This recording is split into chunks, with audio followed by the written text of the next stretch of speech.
Yo welcome back and again किसान भाई। आज की वीडियो में हम आपको लाइव प्रूफ के साथ दिखाएंगे। हमने हमारे संतरे के बगीचे में कंपैरिजन करने के लिए 2 प्लांट लिए थे। उसमें से हमने एक प्लांट को कुछ भी नहीं दिया, उसमें हमने खाद वाद दवाई वाई कुछ भी नहीं डाली। और जो कि हमारा दूसरा वाला प्लांट है उसमें हमने उसमें केमिकल और ऑर्गेनिक दोनों ही तरीके से उसका ट्रीटमेंट किया है। तो आज की वीडियो में हम दोनों ही पेड़ों का कंपेरिजन करेंगे कि इन दोनों में से किसके ऊपर अच्छे फल आते हैं, ट्रीटमेंट करने के बाद अच्छे आते हैं क्या उससे पहले ऑर्गेनिक तौर पे जिसे हम कहें वो अच्छा आते हैं। और सबसे मेन बात मैं आपको बता दूं कि ऑर्गेनिक का मतलब ये नहीं होता है कि आप बस प्लांट को उगाकर छोड़ दो। हमें उससे कुछ पोषक तत्वों को देना पड़ता है। अगर आप उसे केमिकल के थ्रू देना चाहते हो तो केमिकल के थ्रू, और नहीं तो अगर आप उसे ऑर्गेनिक तौर पे देना चाहते हो उसे आप ऑर्गेनिक तौर पे भी दे सकते हैं। ऑर्गेनिक तौर पे आप उसे बहुत सारी ऐसी वेजिटेबल होती है जिसके थ्रू आप उसे दे सकते हो, और भी बहुत सारे ऐसे प्लांट होते हैं जो कि हमारे शरीर के लिए बिल्कुल भी नुकसानदायक नहीं होते, और उन प्लांट को उनके पोषक तत्व भी मिल जाता है, वो भी ऑर्गेनिक तौर पर। तो आप हो सके तो ऑर्गेनिक का मतलब ये ना समझे कि उसे बस उगाकर छोड़ देना है, बाकी फल फ्रूट तो उसके ऊपर ऐसे ही आ जाएंगे।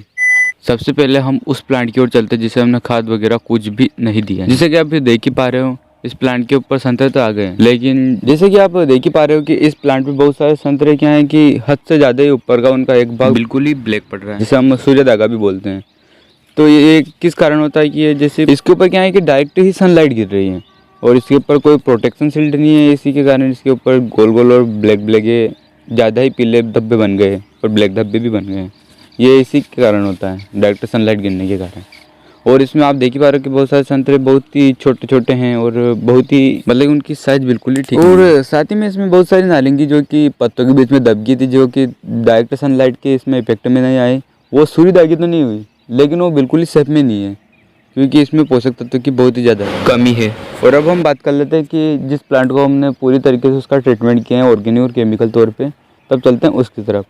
जैसा कि आप देख ही पा रहे हो ये हमारा वो प्लांट है जिसे हमने प्रॉपर्ली पोषक तत्व दिए हैं। जैसा कि आपको पता ही है कि हमारे 4 पोषक तत्व इसमें मेन होते हैं, और नहीं पता तो कोई बात नहीं, हमें ना बताने के लिए नाइट्रोजन, पोटेशियम, फास्फोरस और कैल्शियम, ये चारों तो मेन है। और इसके अलावा बहुत सारे होते हैं जैसे कि सल्फेट हो गया, बोरान हो गया, मैग्नीशियम हो गया, ऐसे भी बहुत सारे पोषक तत्व। तो जैसे कि आप इस प्लांट में देख ही पा रहे हो कि इसमें इसके संतरा भी काफ़ी ज़्यादा बड़ा है, अच्छी साइज का है, और इसके संतरे पे काफ़ी ज़्यादा चमक भी है और बिल्कुल एक गोली शेप आकार में है। तो कि कुल मिला के बात यही है कि आपको अपने संतरे के बगीचे को और संतरे के प्लांट को उसको ट्रीटमेंट आपको करना ही पड़ेगा।